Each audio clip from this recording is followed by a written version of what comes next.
In 1936, as Europe edged toward war, the Royal Navy began modernizing its fleet. Among the new vessels was HMS Tartar, a tribal-class destroyer built by Swan Hunter and Wigham Richardson at Wallsend. Launched in October 1937 and commissioned in March 1939, Tartar was designed as a flotilla leader, equipped for speed, firepower, and coordination with other ships. She was built to lead, to fight, and to endure the harshest conditions the sea could offer. Her early months were devoted to trials, exercises, and rigorous training. The crew, a mix of seasoned sailors and young recruits, learned the rhythms of the ship, how to handle her in storms, and how to operate her advanced weapons and communications. Every drill, every maneuver, every emergency response was preparation for the challenges of war. Assigned to the 2nd Tribal Destroyer Flotilla of the Home Fleet, Tartar began patrols in the North Sea. Even in peace, these waters were unforgiving. With war looming, every mission carried risk. In these early days, Tartar earned her first reputation, not just as a machine of war, but as a symbol of determination, resilience, and honor. The sailors forged bonds of trust and discipline that would carry them through the years of conflict to come. With the outbreak of World War II in September 1939, HMS Tartar was immediately called to active service.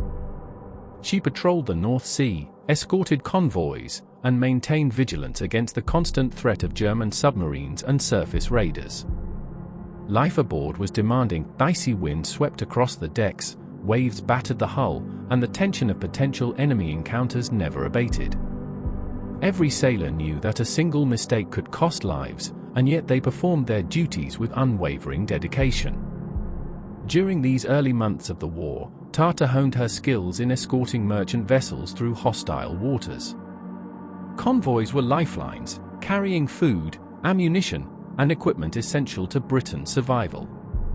Tartar's presence offered reassurance to the ships she protected, and her crew's discipline and readiness ensured they could respond to any attack at a moment's notice.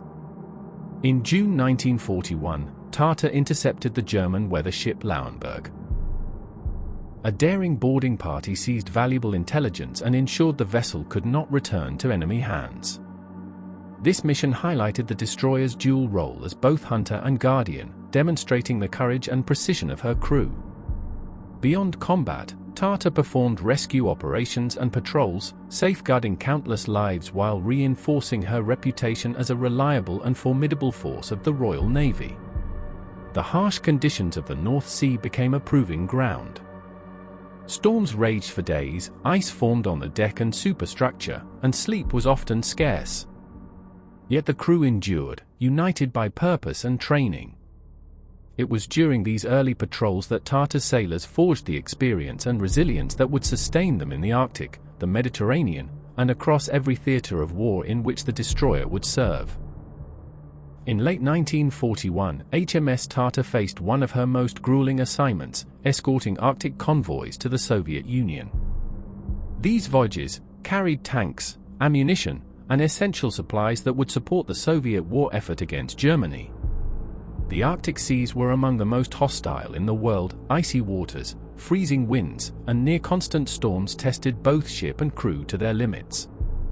Each convoy was a gauntlet. German U-boats prowled beneath the waves, seeking to sink Allied shipping, while aircraft from occupied Norway launched relentless attacks from above. Surface raiders and mines added further danger. Tartar's speed, firepower, and advanced radar made her an indispensable guardian, but success required skill, vigilance, and unwavering courage from her crew. The sailors endured bitter cold, long nights of near-total darkness, and the ever-present threat of sudden attack.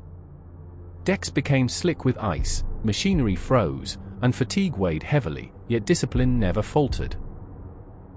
Every watch, every maneuver, every coordinated response to threat demonstrated the professionalism that defined Tartar and her flotilla. Despite the hazards, the destroyer and her crew ensured that vital supplies reached ports in the Soviet Union. Convoys survived storms and enemy action, thanks to careful navigation, rapid decision-making, and the seamless coordination between Tartar, other escorts, and the merchant ships they protected. These Arctic missions forged a reputation for resilience and tenacity. The sailors who endured them carried with them not only the experience of survival under extreme conditions, but also a sense of pride and purpose. Tartar's service in the Arctic would remain a defining chapter in her wartime career, highlighting the bravery and dedication of all who served aboard her. In 1942, HMS Tartar was reassigned to the Mediterranean, a theater of war where danger came not only from the sea but from the skies. The island of Malta, under siege and vital to Allied control of the Mediterranean, depended on convoys bringing food, ammunition, and reinforcements. Tartar was tasked with escorting these convoys through waters patrolled by Axis submarines, aircraft, and surface vessels, facing threats at every turn. The defining mission came with Operation Pedestal, a daring convoy effort to deliver crucial supplies to Malta. The journey was relentless. Enemy bombers rained down from the sky, submarines lurked beneath the waves, and fast attack craft threatened the convoy from multiple directions. Amid this chaos, Tartar's speed and agility were vital, allowing her to maneuver between the transports and the enemy, intercept attacks, and protect the vulnerable cargo ships. During the operation, Tartar performed one of her most heroic actions: rescuing the crew of HMS Foresight. The destroyer had been heavily damaged in combat, its survival uncertain. Tartar's crew moved swiftly to evacuate the sailors, ensuring no lives were lost, and then scuttled the crippled vessel to prevent capture by the enemy. Throughout Operation Pedestal, Tartar demonstrated both tactical skill and courage. Her gunners engaged attacking aircraft with relentless precision, while her bridge crew coordinated movements to shield the convoy. Each decision carried the weight of responsibility for hundreds of lives and the strategic importance of Malta itself. By the end of the operation, supplies had reached the island, sustaining its defense and boosting Allied morale.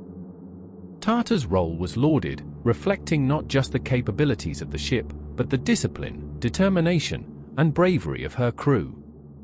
The Mediterranean had tested her in new ways, proving that HMS Tartar could endure danger from every direction and emerge victorious. Later in 1942, HMS Tartar joined the Allied forces for Operation Torch, the ambitious invasion of French North Africa. This campaign marked a crucial step in opening a new front against Axis powers and relieving pressure on the Eastern Front. Tartar's role was multifaceted. She provided naval gunfire support for landing craft, escorted convoys of troops and supplies, and patrolled the surrounding waters to intercept any enemy vessels that threatened the operation. The waters off North Africa presented new challenges.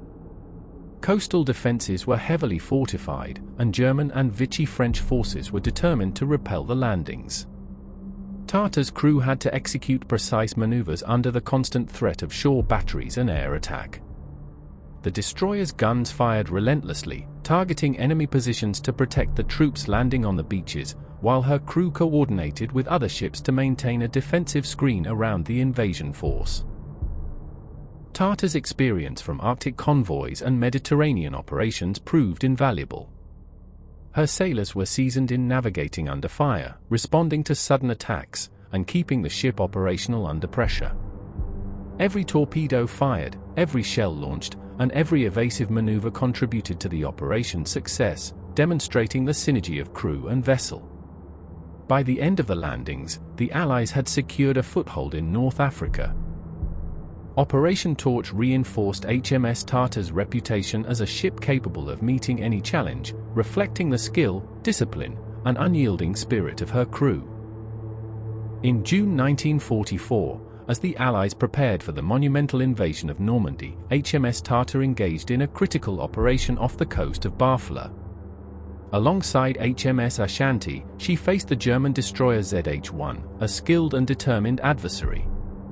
The battle required exceptional coordination, precision, and courage, as both sides maneuvered at high speed through the channel's treacherous waters. Tartar's crew executed torpedo attacks with meticulous timing, taking advantage of the ship's speed and agility. Every maneuver was calculated, every decision on the bridge carried immense weight. ZH-1 returned fire with ferocity, but Tartar's training, experience, and coordination with Ashanti proved decisive. Eventually, the German destroyer was sunk, eliminating a threat to Allied operations and demonstrating the effectiveness of Royal Navy destroyer tactics. For HMS Tartar, it was a defining moment that showcased her lethal capabilities and the cohesion of her crew under fire. Their actions exemplified the qualities that had become synonymous with the destroyer: courage, precision, and unwavering dedication to duty.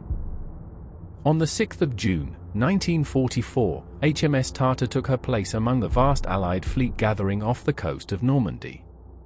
The D-Day landings were a monumental operation, the largest amphibious assault in history, and Tartar's role was both vital and perilous.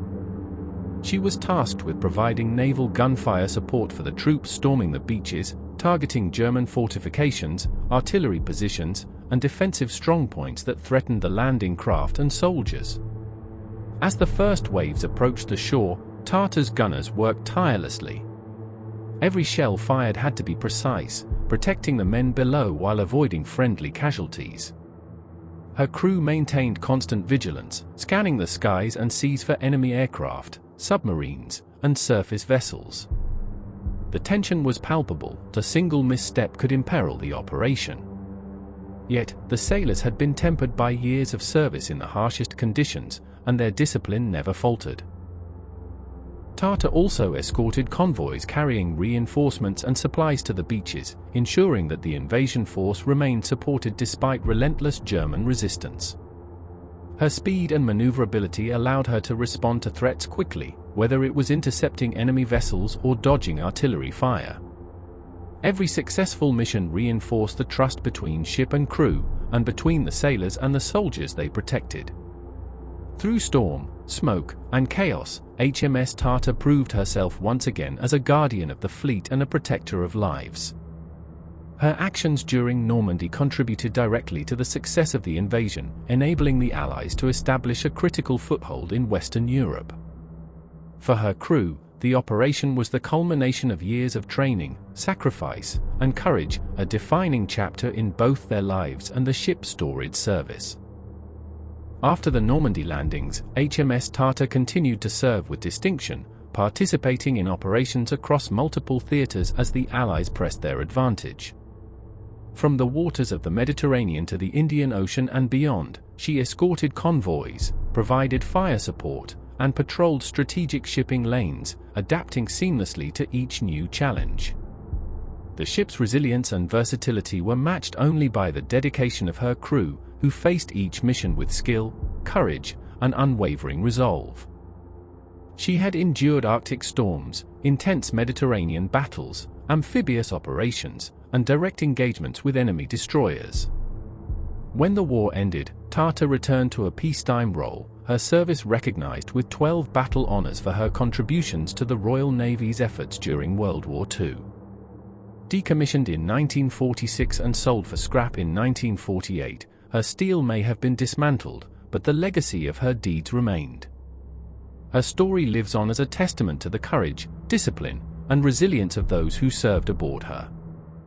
She exemplified honor in action, and her legacy endures as a reminder of what determination, skill, and unwavering service can achieve in the face of overwhelming adversity. From the gun decks to the bridge, every story we tell honors those who served. If this tale made you feel the salt and steel of history, give it a like, and if you're not yet part of our channel's convoy, subscribe and join the ranks. More powerful stories await.